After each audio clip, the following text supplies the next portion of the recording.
All right, so part two. So since my mother, clearly sided with my stepfather in regards to him being caught in SAing me from the ages of 5 to 12 years of age, being as though she took me to the apartment where he was staying and, asked if he could come back, right? Okay.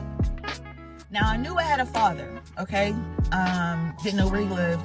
Only had photos from when he was in prison of what he looked like. Like, that was my reference. Like, okay. So, at the age of 12, I began to seek other things. I began to seek religion. Self-body issues and things like that started to occur. But one thing that I definitely truly wanted to experience was getting to know my father.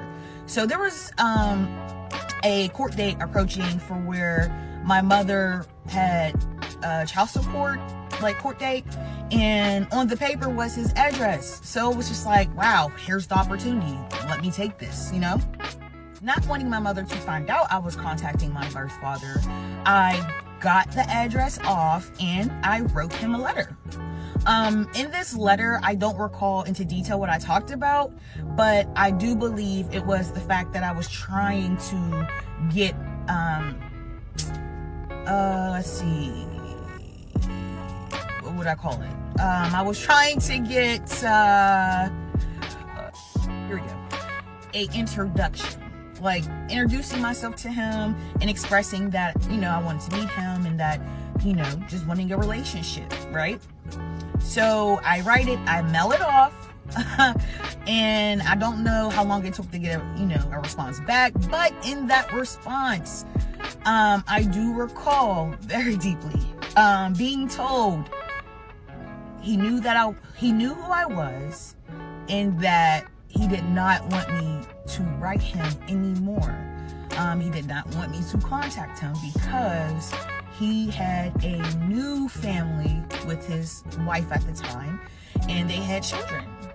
So there really wasn't a place for me and my brothers. So that's what happened. From that moment, I washed away the possibility of there being any rescue from him, and there ever being a relationship. So that's where it stands with my birth father. There's stories that it wasn't him that wrote it, but that's all I had to go off of at the age of 12, right? So there's your answer.